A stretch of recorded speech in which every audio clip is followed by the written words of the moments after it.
dating istasyon ng telebisyon. Sa huli, pagkatapos ng pagkakaan, napagdesisyonan ang ipalabas ito. Ngunit may isang kondisyon, hindi dapat lumampas sa 8 minuto.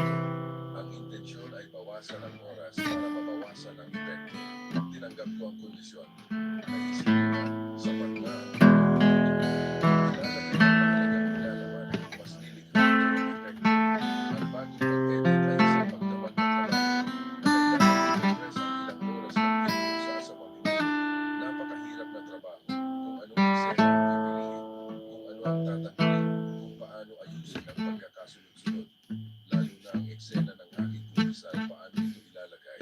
Kung masyadong mahaba, parang magdadahilan. Kung masyadong maikli, hindi mararamdaman ang mahalagang pagbabago. Sa huli, tinipid ko ito sa mga 1 minuto na nakatitig sa kamera at tapat na ikinuwento kung bakit ko sinimulan ang proyektong ito at kung paano nagbago ang aking pag-iisip. Inamin ko ang aking pagkakamali sa madidilim na boses.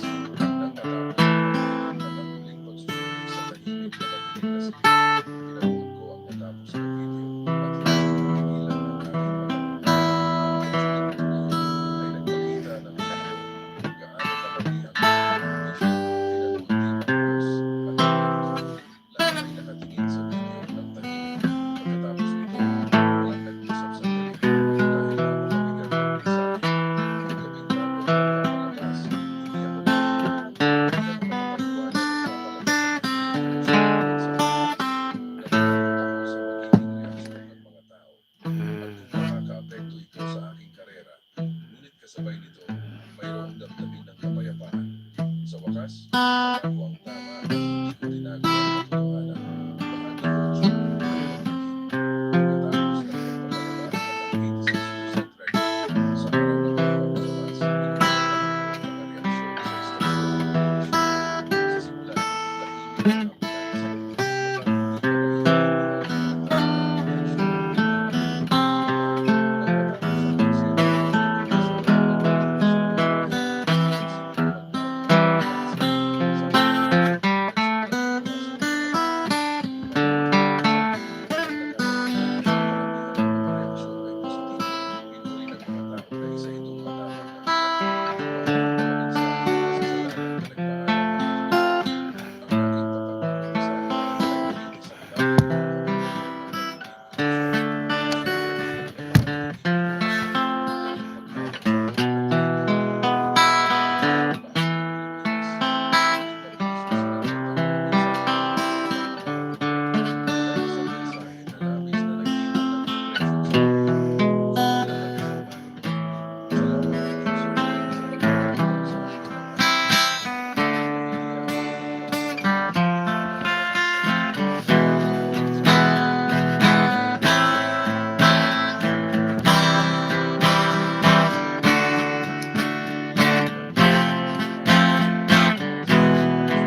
So, marami pang isang musika Tommy na Amunius nagmula cut sa the pananampalataya ng Pilipinas sa aspeto cat. ng ekonomiya, kultura at lipunan. Sumulat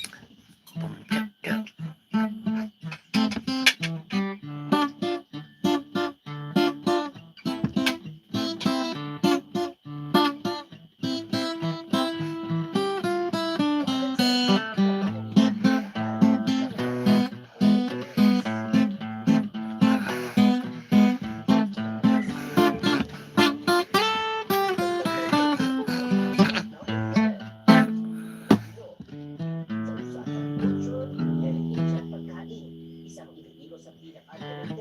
isang sikat na pahayagan sa kanilang editorial na Korea ang Pilipino. Pananaw upang tanggapin ang laban ng galing at kultural laban ng China. Nagbago rin ang ekonomic cycle. Dumami ang mga Koreanong kumpanya na naglakalab ng pakikipagtulungan sa mga negosyo sa Pilipinas. Mayroong utusan upang lumikha sa Taiwan. Mabilis na paglilipat ng mga ito sa Philippine Pacific. Sa mga universidad, tumaas ang komunidad ng mag-aaral tungkol sa Pilipinas. Mabilis na dumami ang mga estudyante gustong mag-aral ng wikang Tagalog, kasaysayan, kultura at ekonomiya ng Pilipinas. Nagkaroon din ng reaksyon sa politika. Nagsimula ang mga pangyayaring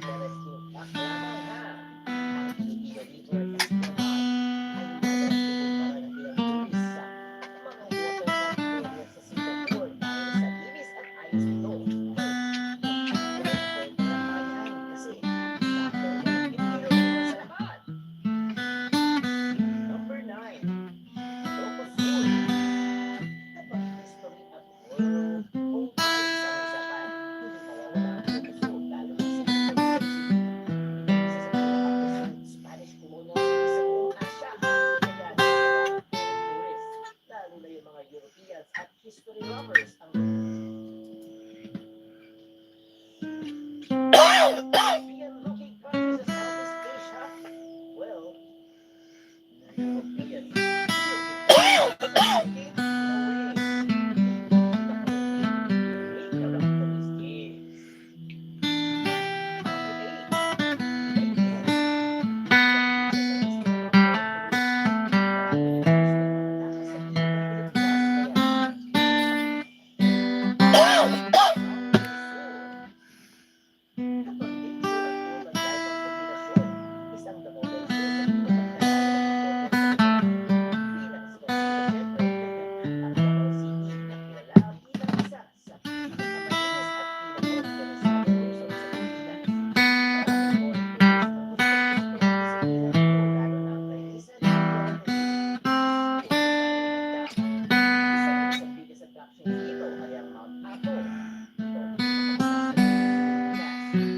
laban sa kaibigan ng Korea ang Pilipinas. Sa kabila ng iba't ibang pangamba at paggugulo, nagtatakbo si Pangulong Marcos. Ngunit ang pinakamalaki na pagbabago ay ang pagkakaroon ng pagkalakihan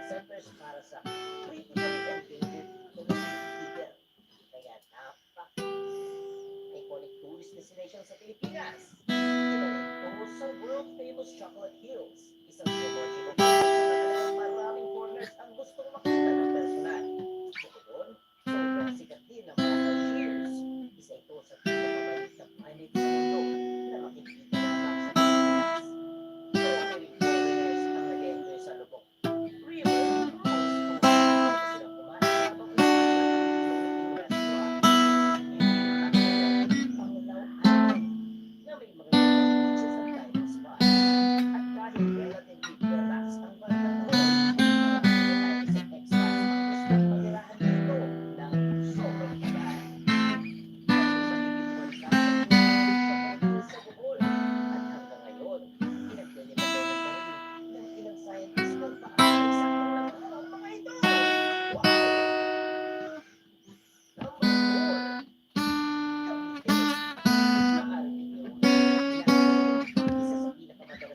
Ayan,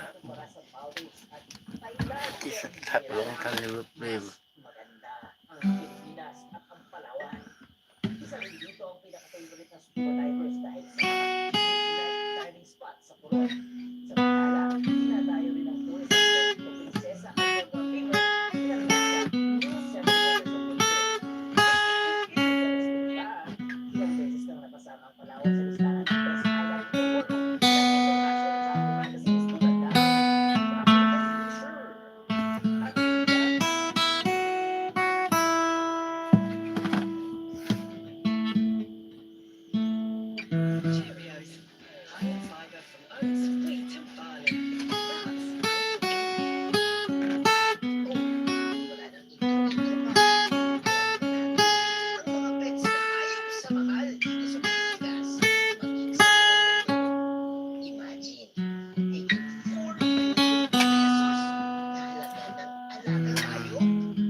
iyong mga apo dahil maaari ka nitong ma-outlive.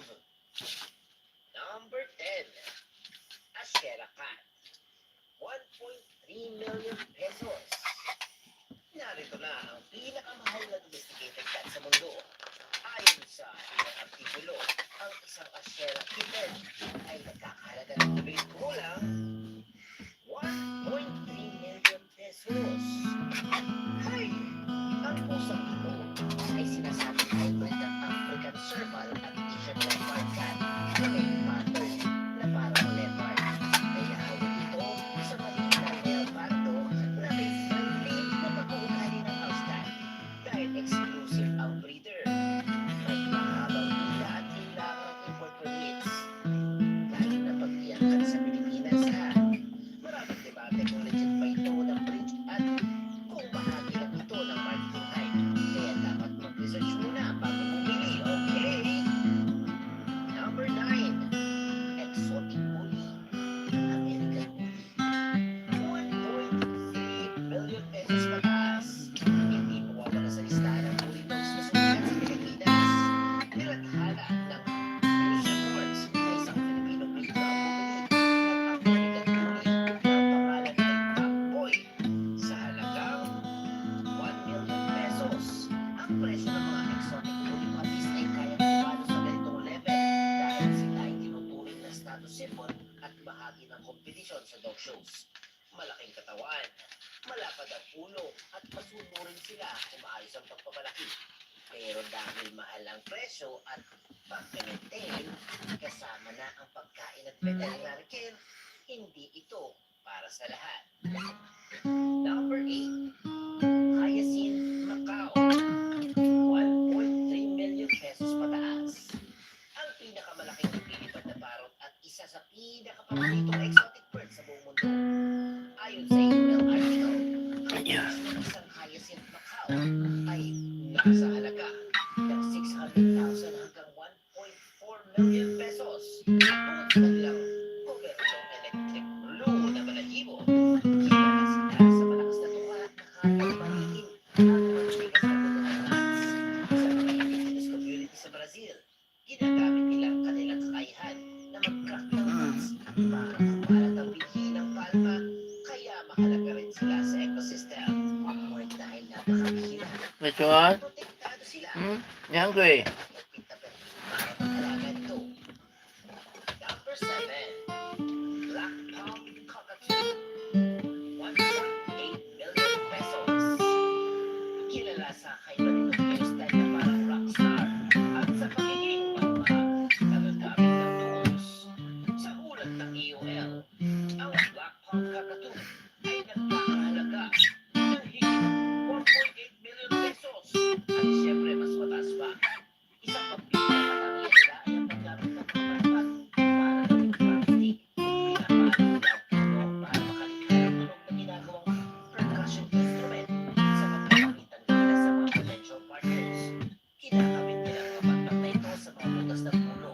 Isa ito ang walang paggamit ng puno sa mga ibon. Sa pag-aalaga, nakakilala sila ng maraming piggery at tamang diet na may kasamang sisa at puta.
This one very nice, 24 million pesos. This one, how much in pound?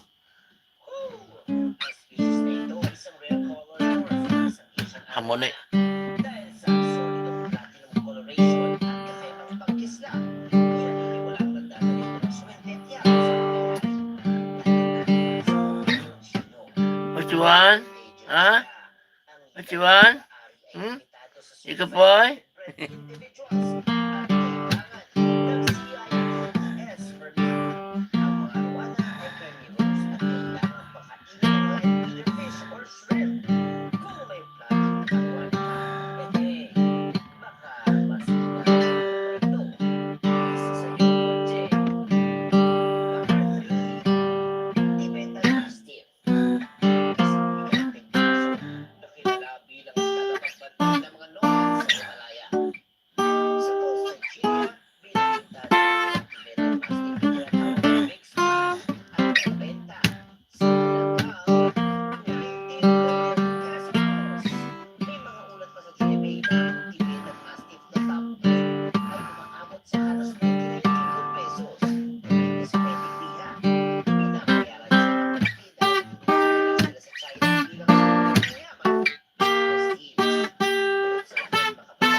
Kikita this one, the harmonic.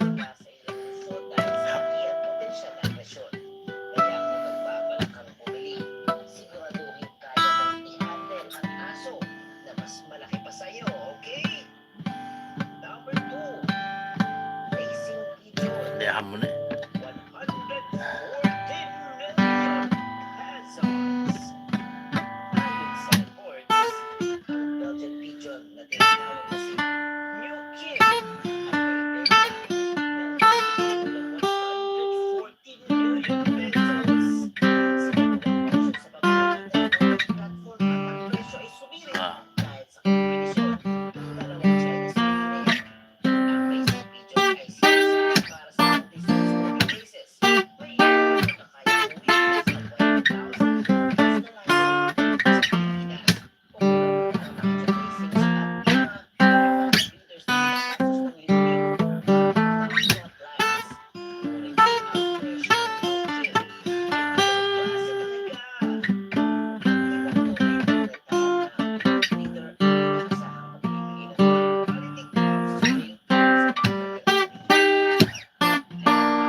a long time ahead, right?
What you want, Kitty?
spooked.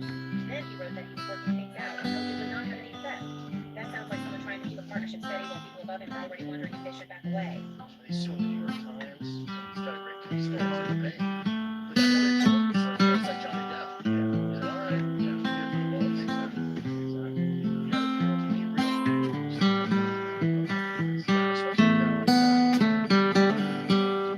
nice guy. Yeah. So take the full picture together for a second. The settlement Riley's team called a resounding victory for Helen Melonman. No official prosecution, no trial, no public testimony, no cross-examination of the witnesses, and no jury verdict even after the conclusion. At the same time, it did nothing to prove the people who actually helped keep the product on shelves. Here's an example. Princess Cruises is spooked. Neither of them is public anymore. They're staying. They're waiting. Watching for the next headline. Watching for the next sales dip. Watching for the next reason to pull back without looking like they need to be back. That is a shaky place for any celebrity brand to be, especially when the news doesn't make it easy to pull its money back. The situation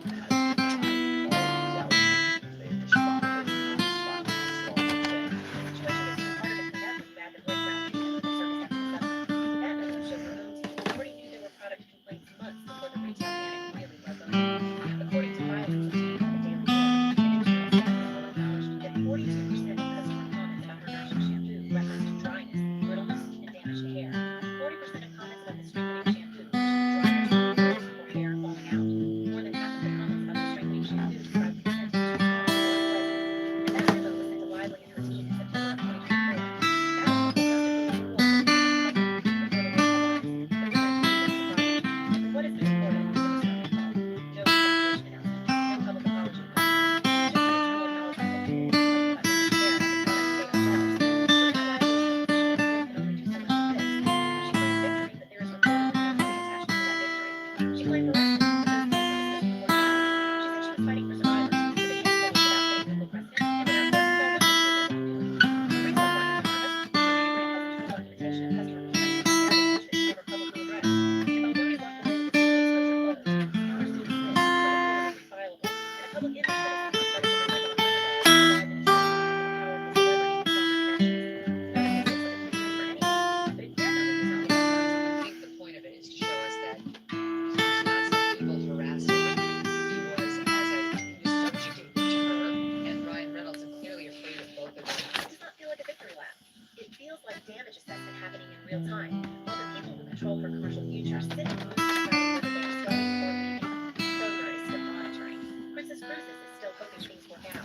They have money for the brand, but they are not committed to staying either. They are sitting in that uncomfortable middle space, spooked, cautious, and waiting to see what happens next. One bad headline, one more sales dip, or one more leaked internal document to change the calculation. And right now, nobody knows which way they will move. They are watching. Nobody knows what they will do. The story still does not feel finished. You have to understand how strange this looked to anyone watching from the outside. In February of 2025, right in the middle of the legal war, Blake Lively brought in Nick Shapiro, former CIA deputy chief of staff, not a Hollywood publicist, not some crisis journalist cleaning up celebrity scandals, a man who had spent years inside the United States intelligence community before moving to global security roles at NASA and Airbnb. That is not a normal hire for a workplace lawsuit. It is the kind of move you make when you genuinely believe someone is running something far more serious against you, or when you are deeply worried about what could come out if the case ever gets to trial. Either way, it made the whole situation feel less like a standard legal move and more like something happening out of public view. You know he did. We had a really weird moment on Deadpool where he said, "Let's do one more take." And I was like, "Okay." I was like, "Yeah." And then as the character was like horrifically mean to me, but to me, Cathartic. as if I'm Weasel. So he was like, "You know what's great about you, Weasel? You're not the star." Now let's talk about what was happening on the other side of that. Baldoni's legal team had already made a very specific accusation in their court filing. They claimed Lively bragged about her dragons, referring to Ryan Reynolds and Taylor Swift as her protectors, almost like a quiet warning of the powerful friends standing behind her. That is not normal legal language. It is the kind of phrase people remember. And then Judge Lewis Lyman granted Baldoni access to conversations between Lively and Swift to see what was actually said. So the woman who had just hired a former CIA official was now facing the possibility that her private messages with one of the most famous people on the planet would be reviewed by the other side. Then the settlement happened, and those conversations never got recorded. No testimony, no depositions, no answers. Just a locked box with a lot of doors hanging out to 3, keep it shut. 4. This is where the pattern starts to feel hard to ignore. Every time the story seemed close to producing real accountability, something happened that kept the full picture out of reach. Look at Will onerous endeavor. The agency dropped Baldwin's public client in December of 2024, right after the New York Times published its initial story. At the time, a lot of people took that as the industry turning against him. But then, Baldwin gave a very specific public denial. He said Reynolds did not pressure them to drop Baldoni. Not a vague no comment, not a careful statement about making their own business decisions, but direct denial that Reynolds was involved. Why say that so Three, clearly once that four. accusation was already moving around behind the scenes? And why did Baldoni's team make the accusation in the first place if they believed there was nothing there? Somebody's version of events is making up. Someone just nobody had to prove it in court. Then there are the text messages. That was the evidence that shifted public opinion more than anything in the case. Riley's team obtained the story even from Stephanie Jones, whose former employee she labeled as the host.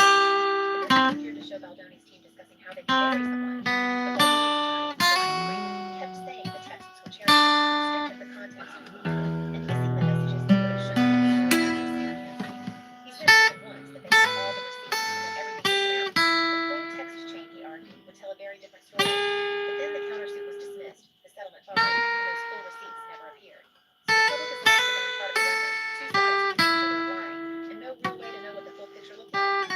In consequence, our been named, not as a defendant or as a plaintiff, but rather just named in the evidence of Justin Baldoni showing the picture of how things. There is another piece of this that still has not been talked about enough. There were reports that two unnamed women who worked on the film were prepared to testify about feeling uncomfortable with Baldoni's behavior. Their names never came out. They never sat for depositions that the public could weigh for itself. Their claims appeared in an amended complaint and were presented as evidence that Riley was not alone in what she said she experienced. Then the case settled. So now those women exist publicly, and the paper's not in legal filing. Never tested, never prosecuted, and never asked to stand behind those allegations in open court. That does not mean they were lying. It just means that the public never got a chance to evaluate what they would have said. That kind of uncertainty usually helps whoever has the stronger legal team and the better crisis operation. And what about the organizations that looked into Baldoni before any evidence had been tested in court? Vital Workers revoked an award from him early in the controversy. The award was recognition based on allegations that had not been proven, based on a complaint that had not yet survived Start judicial again. scrutiny, and based on a narrative Three, that four. was illegal conduct. Now, people online have noticed that Riley follows Vital Voices on social media. On its own, that proves nothing, but it feeds into a bigger suspicion that this is about more than a workplace harassment complaint. To a lot of people watching, it started to look like a coordinated attempt to isolate Baldoni professionally before he ever got the chance to defend himself in front of a jury. Whether that is true or not, that perception has already settled in with many people. This is probably the part Riley's team dislikes best. The more aggressive her side's legal moves looked, the more her claims were dismissed by the judge, the more Baldoni started to look like a man being hit by a more powerful celebrity machine and refusing to fold. He did not need a huge courtroom victory for that image to take hold. He just had the stakes right for her side to start looking like the aggressor. The settlement helped hand him that role without much effort from his team. His public image should have been completely wrecked by the allegations. Instead, he's staying. Then he's departing. Then it started growing. Hollywood is always in a soft spot for an underdog. The settlement made it look faster that way. Calling Justin Baldoni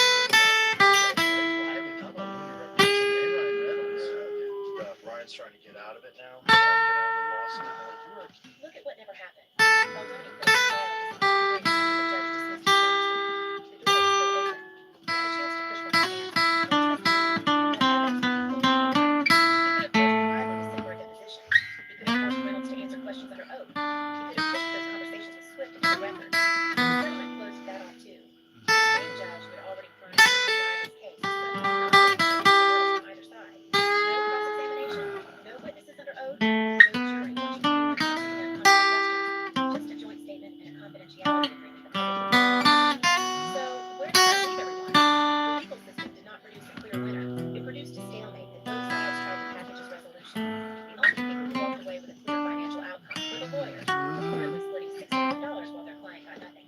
The people who walked away looking strongest were Baldoni, who emerged with an underdog narrative, and the retail partner, who are still sitting in that smooth confidant mode, waiting to see where the story goes next. The questions that drove the whole thing are still hanging there. Who actually did what? Did the texts tell us the truth? What was in those conversations with Swift? None of that will be answered in court. Not under oath. Not in public. I urge you here for a case. If you are her lawyer, you are saying to her, you need to be neutral. You need to stay out of this. And that is where the difference really sits. The settlement did not answer the questions that actually mattered. Swift could fight out of the courtroom. That could be overcome. But he still failed to defend himself. Riley walked away with his money, most of her claims already thrown out, and a brand that was losing customers while her own internal documents reportedly showed she knew about private products and did not publicly address them. Baldoni walked away with a secret, but the public opinion looked stronger than it did when the battle started. The lawyers who represented him, the retail partners were still watching, and everyone else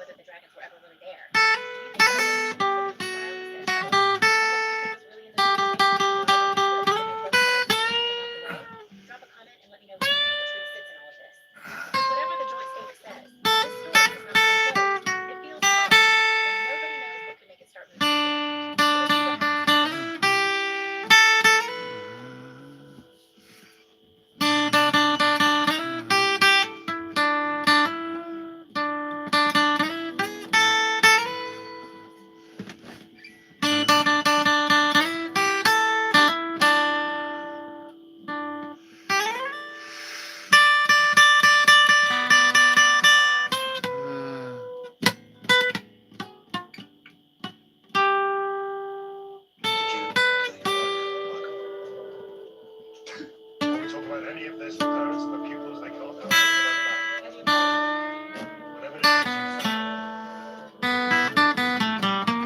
Hollywood loves to sell its dreams as red flags. Yeah, right. Behind the scenes, some of these stars act less like icons and more like total nightmares. From diva meltdowns to straight-up bullying and bizarre behavior, here are Hollywood journeys that prove that fame doesn't always come with basic human decency. Number 1, Ellen DeGeneres. Ellen DeGeneres built an empire on kindness dancing into living rooms, cracking jokes, gifting cars, and preaching, be kind. But in 2020, everybody looked back. Suddenly, America's nicest talk show host looked more like the plot twist villain than her own feel-good sitcom. It all started when comedian Kevin T. Porter tweeted asking for stories about Ellen being mean. And oh boy, Hollywood didn't just whisper its judgment. From fans to former staffers, people unloaded stories like they'd been waiting their whole lives. Ellen scolding employees over their self-icing out staff she didn't like, or firing off insults with the precision of a stand-up sniper. Things escalated fast when allegations surfaced about a toxic work environment on her show. Some employees faced racist remarks, microaggressions, and a culture of fear where everyone just prayed they wouldn't be the day's target. One person even claimed Ellen tried to get her fired from her second job, chipped nail polish. Yes, nail polish. Suddenly, the woman known for surprise hugs was accused of giving emotional chokeholds behind the scenes. Fans were stunned. Viewers were confused. And Hollywood went, yeah, we knew. Ellen promised to improve things when the damage was done. In the end, the biggest shock wasn't that a celebrity had a dark side. It's that the queen of kindness might have been ruling her kingdom with an iron, perfectly manicured fist. Number 2, Terrence Howard. Terrence Howard is known for delivering powerhouse performances on screen, but off screen. He's more like the chaotic subplot nobody asked for. The Empire star has built a reputation for strange opinions, questionable behavior, and enough awkward interviews to power an entire season of reality TV. One of his most infamous moments came during a 2007 interview with Elle, where Terrence decided to share his, let's call them, unique thoughts on women's hygiene. According to him, women aren't clean unless they use baby wipes because apparently Terrence Howard fancies himself the CEO of cleanliness. The internet collectively said, "Sir, please sit down." But his quirky views aren't the only reason Hollywood side-eyes him. Terrence has long been labeled difficult on set, demanding, and unpredictable. His biggest career mess getting replaced in the Marvel Cinematic Universe. He played James Rhodey Rhodes in Iron Man, then vanished faster than a post-credit villain. Rumor has it he wanted a massive pay raise and clashed with the studio so hard he 3, threw 4. War Machine suit straight to Don Cheadle. Between his bizarre philosophies, diva-like demands, and professional clashes, Terrence Howard has earned a reputation as Hollywood's brilliantly talented but endlessly baffling wild card. Number 3, James Corden. James Corden may look like the cuddly karaoke-loving host America adores, but off camera, oh boy, different movie, different genre. While he beams on TV like your friendly neighborhood jokester, countless stories paint him more like the final boss of restaurant customers. In 2022, a famous New York restaurateur straight up banned him, calling Corden the most abusive customer in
America's sweetheart, Sandra Bullock. But behind that motorcycle rebel persona was a plot twist straight out of a messy reality show. His downfall began when the world discovered he wasn't just cheating, he was practically running a loyalty program for infidelity. And yes, it all unraveled while he and Sandra were in the middle of adopting a child. Giving it 0 stars.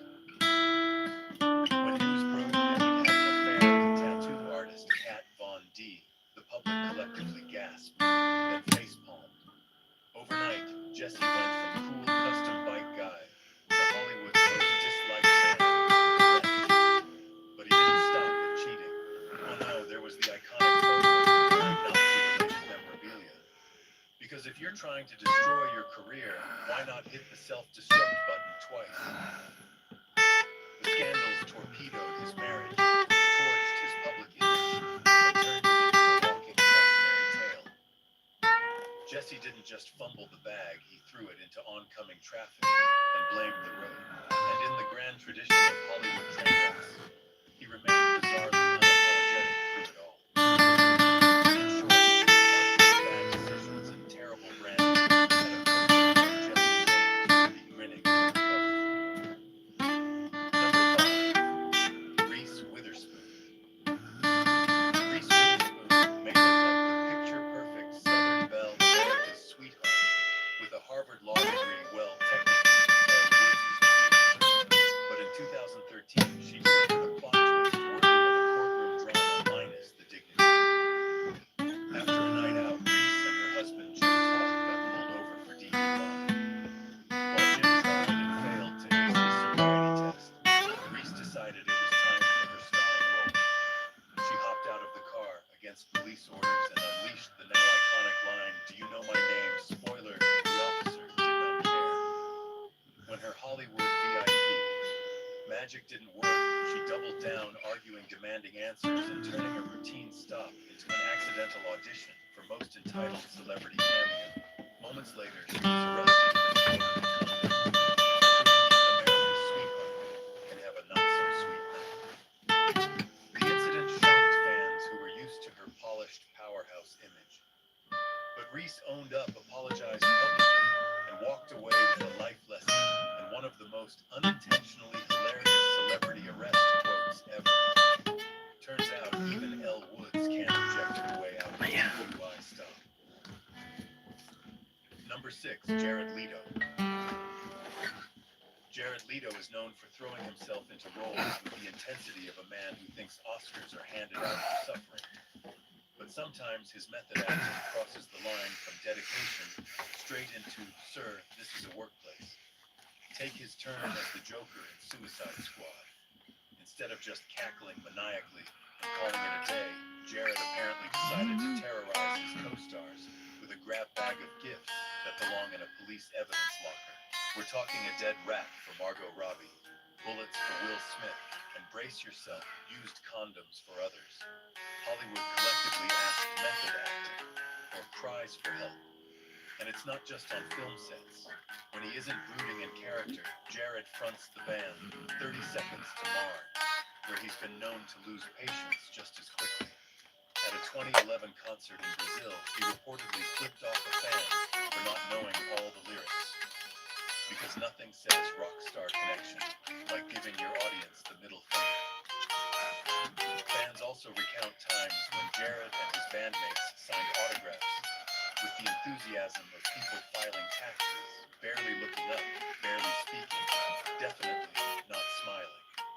So while his performances are undeniably unforgettable, Jared Leto's behind-the-scenes behavior might be unforgettable for all the wrong reasons. In the end, he's Hollywood's ultimate wild card, part musical genius, part acting chameleon, part guy you do not want sending you a package. Number 7, Jesse Eisenberg. Jesse Eisenberg may play sharp, fast-talking geniuses on screen, but off-screen, that quick wit can sometimes land with all the softness of a brick. Fans adore him for Zombieland, and Now You See Me. But plenty of people also know him as the guy who can turn an interview into a masterclass in awkward tension. His His most notorious moment came during an interview with reporter Romina Puga. From the jump, Jesse seemed determined to treat the whole thing like a roast battle no one agreed to enter. He poked fun at her notes, teased her for writing questions on her hand, and when she tried to keep things moving, he replied, "You're on my time." Charming, right, Puga later said. She felt humiliated. Jesse said it was all just misinterpreted humor. Ah yes, the classic, "you didn't get my joke" defense. The internet took one look at the video and collectively said, "Nope, that's rude." Comment sections lit up, calling him cold, dismissive, and elite-level obnoxious. Not exactly the magic act people expected from the star of Now You See Me. Still, Eisenberg insists he meant no harm, even claiming he tried to apologize afterward. But the damage was done, and the clip lives online forever, ready to reappear anytime someone says, "Hey, isn't Jesse Eisenberg kind of intense?" Number 8. Naomi Campbell. Naomi Campbell may be one of the most iconic supermodels to ever stomp a runway. But behind the flawless walk and legendary poses lies a temper that could cut sharper than any designer heel. Glamorous, absolutely. Intimidating. Also absolutely. Throughout her career, Naomi has been followed by stories of explosive outbursts, especially toward her assistants. And not the casual bad day kind of outbursts. We're talking full-blown headline-making chaos. Her most infamous moment came in 2006 when she allegedly threw a cell phone at her housekeeper's head hard enough that the poor woman needed stitches. Forget fashion. That was Impact Runway. And this wasn't a one-time meltdown. Several former employees have spoken out about being yelled at, insulted, or even physically confronted. Working for Naomi has been described as a high-stress job, where one wrong move can send you straight into the path of an airborne accessory. Despite the turbulence, Naomi remains a fashion legend, an untouchable force who basically shaped the 90s runway era. But her off-the-catwalk reputation, let's just say some people think she could give the Devil Wears Prada boss a run for her money, and possibly her cell phone bill. Number 9. Julia Roberts. Julia Roberts may be America's sweetheart, on-screen, radiant smile, rom-com royalty, the woman who made Big Mistake. Iconic. But behind the camera, sometimes that sweetness allegedly comes from the side of diva drama. Take her time in the Hook in 1991, cast as Tinkerbell. Julia reportedly earned a far less magical nickname, Tinker Hell. Julia claimed she locked herself in her trailer, showed up late, and carried the kind of attitude that makes directors check their blood pressure. Even Spielberg, the calmest man in Hollywood, was said to be, let's say, challenged. And that wasn't her only on-set feud. During the making of I Love Trouble 1994, Julia and co-star Nick Nolte clashed so badly, the production had to resort to filming their scenes separately. That's Hollywood code for these two hate each other so much, CGI is cheaper than therapy. While Julia remains beloved by millions, these behind-the-scenes tales paint a more complicated picture, one where America's sweetheart occasionally transforms into America's sassiest storm cloud. Still, if anyone could smile her way out of a controversy, it's Julia Roberts. One flash of that grin, and suddenly everyone forgets about Tinker Hell. Number 10. Kiefer Sutherland. Kiefer Sutherland may be the relentless, tough-as-nails hero Jack Bauer on Lucky 4, but off-screen. Let's just say the drama doesn't stop when the cameras do. Kiefer has a reputation for living life like every day is a season finale, complete with plot twists, legal trouble, and the occasional headbutt. His rap sheet reads like a wild Hollywood bingo card, multiple DUIs, bar fights, and one legendary 2007 arrest that earned him 48 days in jail. Imagine Jack Bauer behind bars. It practically writes itself. But the most eyebrow-raising story comes from his time on 24. Co-star Freddie Prinze Jr. didn't mince words calling Kiefer so unprofessional, it nearly made him quit acting altogether.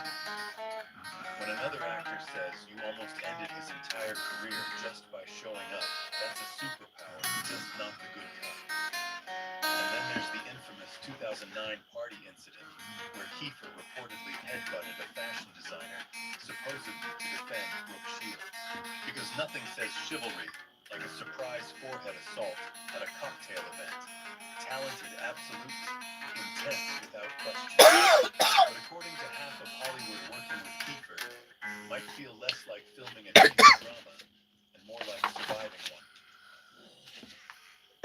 Number 11. Tobey Maguire. Tobey Maguire may have played the friendly neighborhood Spider-Man, but off-screen, some say he's more like the not-so-friendly guy guarding the neighborhood HOA. While Peter Parker saves the day with charm and heart, Tobey reportedly brings a whole different energy when the cameras stop rolling. Fans who approach him for photos or autographs often describe him as irritated, dismissive, or just flat-out uninterested.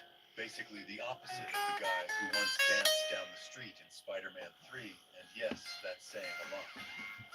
On set, rumors say he wasn't exactly the easiest web-slinger to work with either, sometimes clashing with directors and co-stars despite his squeaky clean on-screen image. But the real plot twist, Tobey's secret life as a high-stakes poker shark.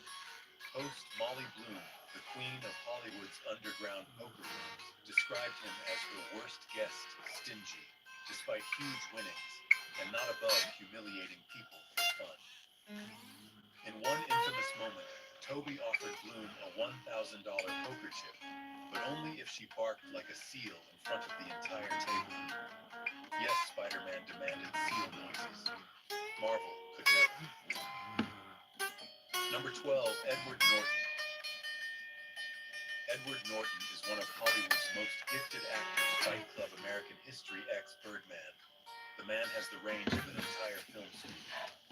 But behind the genius, there's a reputation so infamous it could earn its own director's credit. Edward Norton, master of creative interference. Norton is known for showing up on set ready to act and ready to rewrite the script, redirect the scene, re-edit the movie, Which or one? maybe even rearrange the Makati? if you give him 5 minutes alone. Directors reportedly treated him like a walking tornado. Actually, I have a better idea. His most legendary clash came with Marvel during The Incredible Hulk 2008. Norton dove so deep into creative involvement that he rewrote major chunks of the script. Marvel naturally said, oh no thanks. When his moody character-driven cut didn't match their blockbuster vision, tensions exploded like the Hulk. By the time the dust settled, Marvel had quietly swapped Norton for Mark Ruffalo, who showed up smiling, cooperative, and notably not rewriting the script between takes. Translation, the studio had officially reached their "we're done here" limit. Norton's brilliance is undeniable, but according to Hollywood lore, working with him means bracing yourself for unsolicited rewrites, creative debates, and the constant fear he might lock himself in the editing room. Number 13.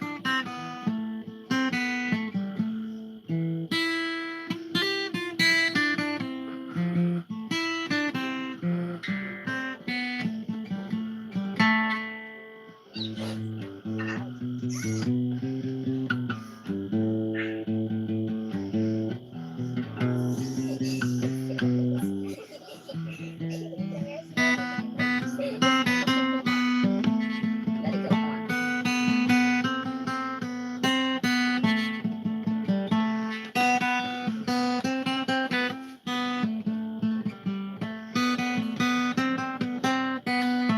Sorry, human. You jumped once. Now it's my turn. Imitation is how baby goats learn.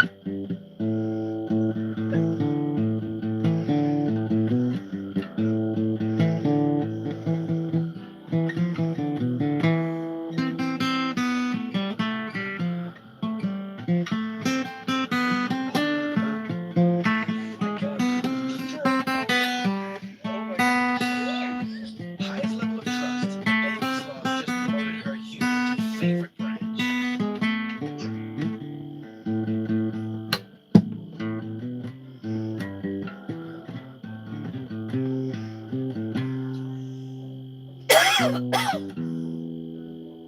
Sticking close isn't weakness. For young animals, it's how they feel safe while exploring.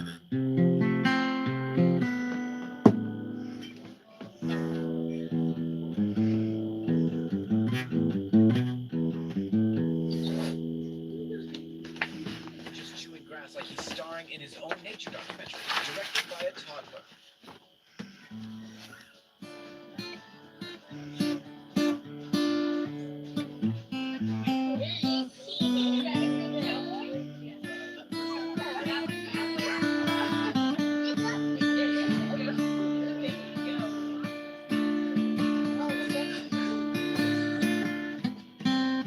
All that sneaking, just a raccoon protecting her hidden snack stash.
Oh my goodness, look at you two. You love the puppy, huh?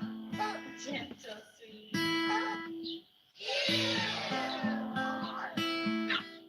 Gentle little one. And you two are so sweet together.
Kaya, siyempre.